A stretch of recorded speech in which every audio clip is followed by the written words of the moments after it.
Private పాఠశాలల ఆధ్వర్యంలో విద్యార్థులకు పుస్తకాలు విక్రయించవద్దని ప్రభుత్వం ఆదేశిస్తున్నా ప్రైవేటు పాఠశాలలు బేఖాతరు చేస్తున్నాయి.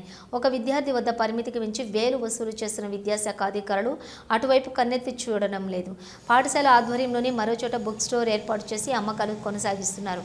శ్రీ చైతన్య బుక్ స్టోర్ ముందు ఏఐఎస్ఎఫ్ ధర్నా చేపట్టారు. తిమ్మాపూర్ మండల కేంద్రంలోని శ్రీ చైతన్య పాఠశాలల ఆధ్వర్యంలో పాఠశాల సమీపంలోని అద్దెకు తీసుకుని పుస్తకాలు విక్రయిస్తున్న బుక్ స్టోర్ వద్ద ఏఐఎస్ఎఫ్ రాష్ట్ర అధ్యక్షులు కసిరెడ్డి మణికంఠారెడ్డి ఆధ్వర్యంలో ధర్నా చేశారు. ప్రభుత్వ విద్యాశాఖ నిబంధనలకు విరుద్ధంగా చిన్న తరగతులకు సైతం 10,000 వరకు వసూలు చేస్తూ దోపిడీ చేస్తున్నారని మణికంఠారెడ్డి ఆరోపించారు. అక్షరాన్ని అమ్ముకుంటున్నారని అన్నారు.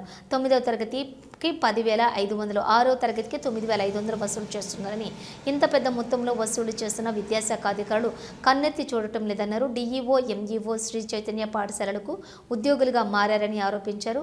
అనంతరం సమాచారం అందుకున్న పోలీసులు సంఘటన స్థలానికి చేరుకుని బుక్ స్టోర్కు తాళం వేసి నాయకులను పంపించేశారు. కాగా ఇంత జరుగుతున్నప్పటికీ పలువురు ఎంఈఓ శ్రీనివాస్కు అనేక సార్లు ఫోన్ చేసినప్పటికీ స్పందించకపోవడం పట్ల విద్యార్థి సంఘం నాయకులతో పాటు తల్లిదండ్రులు విస్మయం వ్యక్తం చేశారు.